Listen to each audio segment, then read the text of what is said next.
Welcome to Formosa Dream Chasers We're your hosts, Mary Ann. and Ching En. Please join us as we explore the journeys amazing people take in pursuit of their dreams. And get insights from their experiences Let's hit the road. and get started.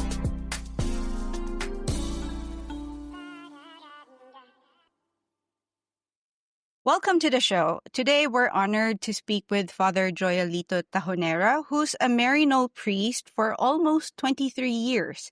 Fondly known as Father Joy, he is a Filipino-American Catholic priest who has dedicated much of his ministry to serving foreign migrant workers and new immigrants in Taiwan. He works not only to build communities, but also offers a safe and supportive space through the Ugnayan Center. Father Joy's journey has taken him from his roots in the Philippines to the U.S. and finally to his mission here in Taiwan, where he works to bridge cultures and nationalities. Guided by his faith and compassion, we'll learn more about his life, his calling, and his dream for the people he serves. Father Joy, welcome to Formosa Dream Chasers, and thank you for joining us today. Thank you, Marianne, and hello to our listeners in the Formosa Dream Chasers. So, Father, let's start with your roots and find out, where did you grow up in the Philippines? And could you give us an idea of what your life there was like? Well, I grew up in three places in the Philippines. I was born in Manila. Then I spent my youth in Mamburao in Occidental Mindoro, which is a Tagalog region, the southern Tagalog region of the Philippines. But my brother is from Iloilo, which is in the middle of the country. So I spent also a good amount of my time with my grandparents and relatives in Iloilo. And then I went to college in Manila. So pretty much that's my first 20 years of life in the Philippines. And how did you end up in the U.S.? So after graduating from college in Manila, my family moved to the United States. We migrated or immigrant to the United States in New York. So for the next 20 plus years, I was working in New York until I entered the seminary in New York. When you first moved to New York, what were your thoughts when you first got there? What were your impressions? Well, before coming to the United States, I thought again, America is the land of opportunities, the land of milk and honeys. The president at the time was Reagan. And one of the most shocking experience I would say that I encountered in New York and in California, in San Francisco, where I spent a good amount of time in the beginning, was there were so many homeless people. That was very shocking or very striking to my experience because I thought everybody are doing well and prosperous, and I never thought that there were so many poor people in the streets. So that was my orientation of the United States. I have a very different impression before going to the US that everybody are well off and everybody are doing very well. And then I encountered that no, that's not exactly the whole picture. That there are so many families struggling. There are so many people who are maybe out of prison or with addiction who are left in the street. And this was the early 1980s. Of course, things has not changed much, but that is one reality that I encountered in the United States. You mentioned that when you were in the U.S., later on you decided to enter the seminary. So when did you first feel called to joining the priesthood? And was it your dream to become a priest? Yes, my vocation, I would say, started way, way, even before grade school. When you're a kid, people ask you, what do you want to be when you grow up? That's a very common question in the Philippines. I would say everywhere. So people will say, I'll be a policeman, I'll be a doctor, I'll be an engineer, I'll be a teacher. But I remember very early on when people ask me, what do you want to be, later on, I always say, I want to be a priest. So I don't know where I get that idea that I want to be a priest. But even as a kid, I have that kind of dream or calling or intention in my life. That's interesting. Father, what made you so interested in becoming a priest? What specifically did you think about it? I don't know, but when I was growing up as a kid, as a young boy, Occidental Mindoro was under the German SBD missionaries. Mm-hmm. And I was always impressed that they walk with the people. They're always helping the people. I don't know much about the church. I mean, you go to mass, you attend the church activities, but I don't pay particular attention to that. But what I noticed that gives me a very lasting impression that these foreigners, the German missionaries in Mindoro, Mm-hmm. are helping for example, the Mangyans. The Mangyans are the indigenous people in Mindoro, and Mm-hmm. so they have a very good outreach to the poor, the indigenous Mangyans in Occidental Mindoro. And that really gave me a very lasting impression that these people who are in the peripheries, the people who are not in the center, not living in the town, and yet these foreigners went out and reached out to them in the mountains and along the riverbanks. So I would say that is probably where I had this idea that to be a priest, to be a missionary, is to go out of your comfort zone and try to reach out to people who might be facing difficulties or hardship. And then you said eventually you decided to enter the seminary. In particular, you joined the Maryknoll Missioners. And for listeners who don't know about this organization, could you tell us more about them? So I started my search, my vocation search, when I was in college in the Philippines. And one of the first group I inquired are the Jesuit, the Society of Jesus, because I know them. I went and studied in Ateneo in Manila. And so I got to know some of the priests, the Jesuits in Ateneo. And then when I went to the US after 2, 3 years of working, by this time I'm in mid 20s, 24, 25. I started looking for other communities, and not only in New York, but all over. I research, I inquire. This is the time before Google, so you have to do a lot of readings and research. You cannot just touch your cell phone or your computer and find information. You have to go out of your way. And so Yes. I visited different groups, different communities. And finally, I applied to Marinol for three reasons. One, Marinol is located in New York, and I live in New York. So I think Okay. there's a comfort zone. But I think the most attractive thing for me about Marinol is that they work as missioners. They work outside of the U.S. And number two, they're known for their work or mission to the people who are, again, not in the center, the people who are in the peripheries, the poor, the Mm-hmm. underprivileged. And that attracted me to Marinol. And so I applied to Marinol. It's now more than 30 years ago. Oh, And wow. that's how I entered Marinol in New York. Was there ever a time during this period where you considered taking a different path or when you had questions or doubts about your chosen vocation? Oh, yes. I think the doubts are normal. You always have to ask yourself, to question yourself.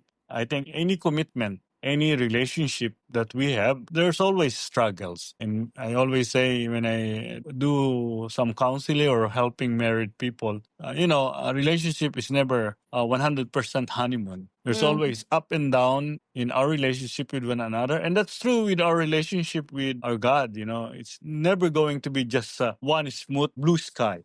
Sometimes there'll be rain, sometimes there'll be typhoons, maybe sometimes there'll be tsunami in our life. And so doubts, questioning yourself, asking questions is part of the journey, is part of committing yourself to whatever commitment we have in life. One thing we learned, of course, when Mother Teresa died, Mother Teresa of Calcutta, they discovered in her diary that pretty much all her life she struggled about her relationship with Jesus.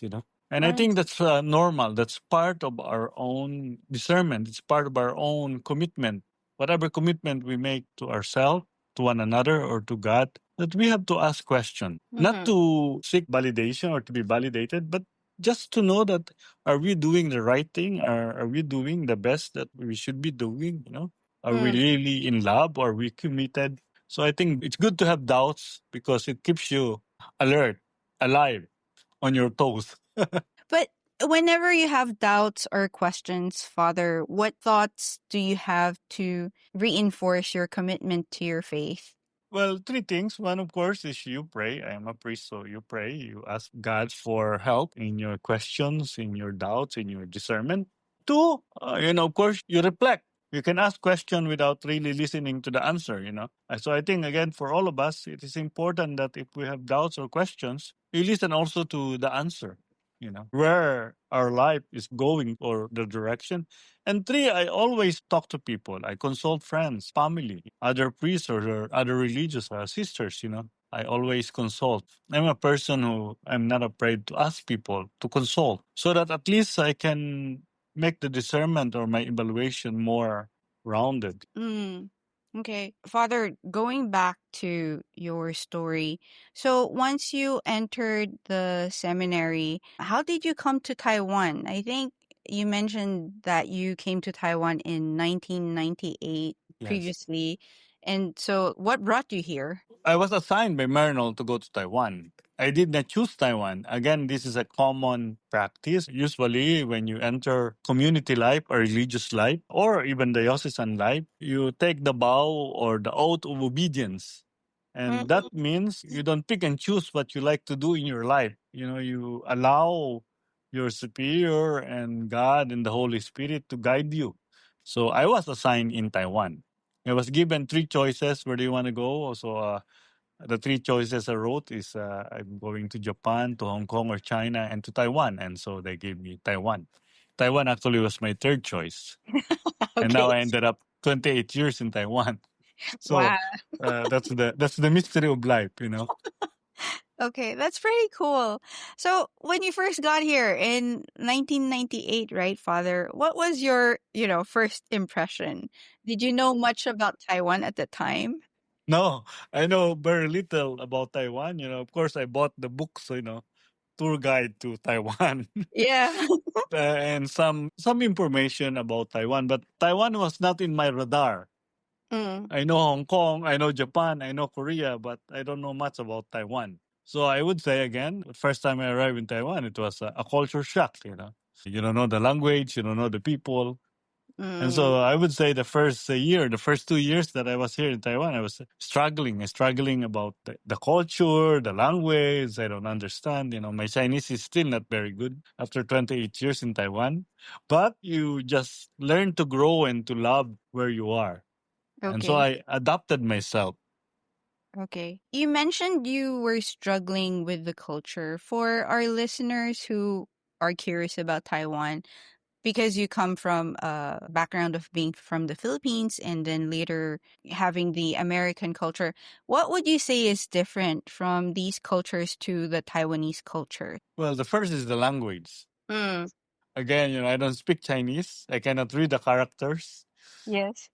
Chinese, like other Asian languages, are difficult to learn. Really, you really have to put your heart and mind and dedication to learn the language. So I say that will be the struggle. Some people are gifted with learning language. I'm not one of those people.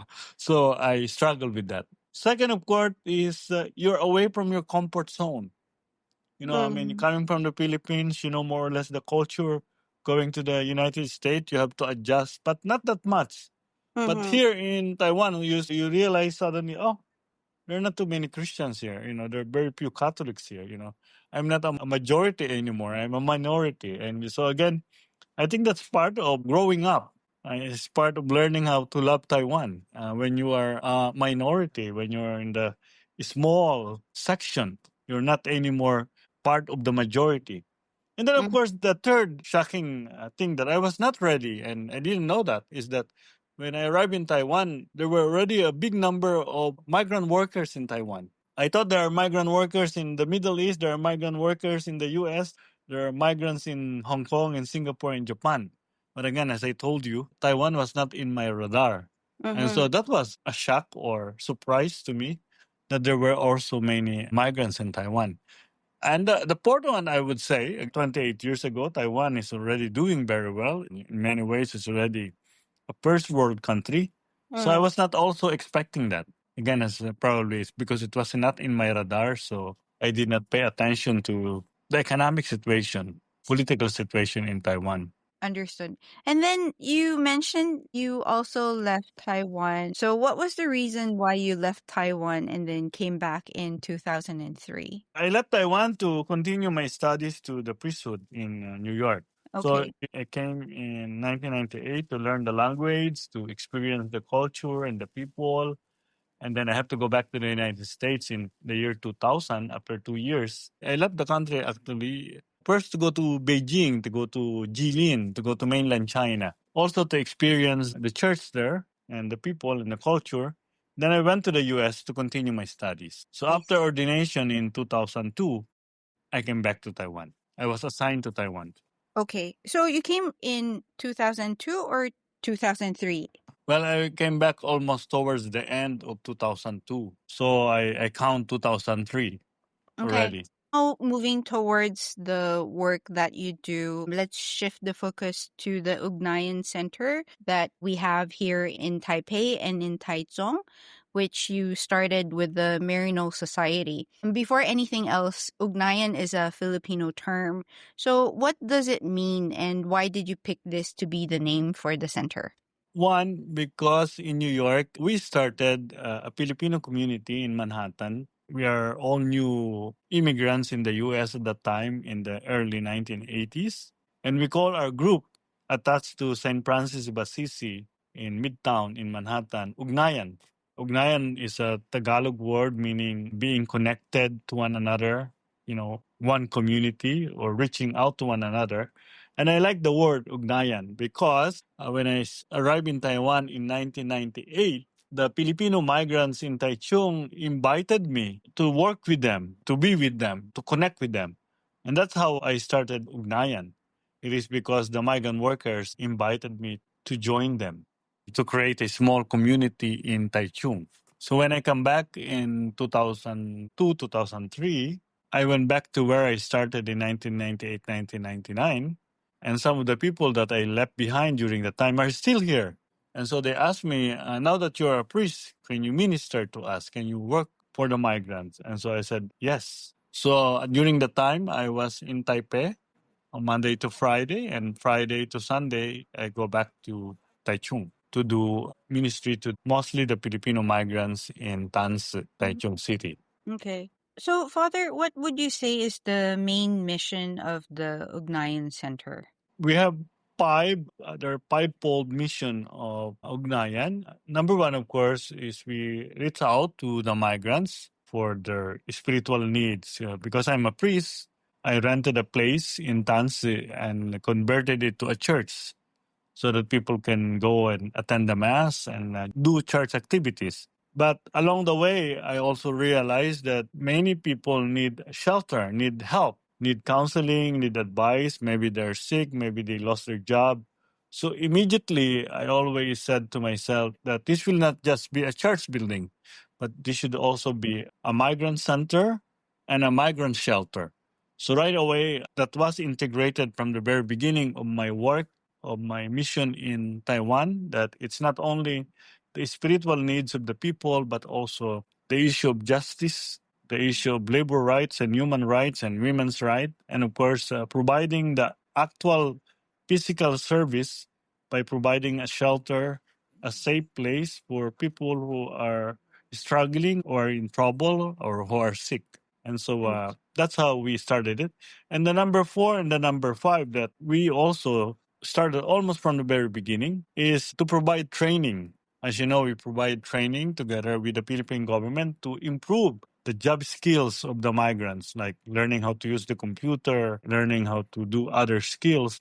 And then number 5, of course, is the advocacy, to continue to advocate for the rights of the migrants, for the Taiwan government to improve the working condition of the migrants, for the employers to improve the working conditions and the living conditions of the migrants. So those are the five-fold mission that we have in Ugnayan, in the Catholic Church. And of course, we all work with the other groups. We're not alone.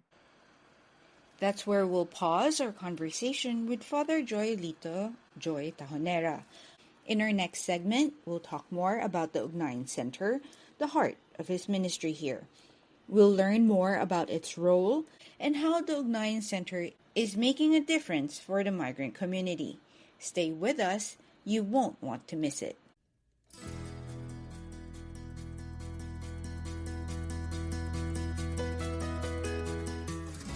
This is Ching and Cho. And Mary Ann Shoko. See you guys next week. Bye.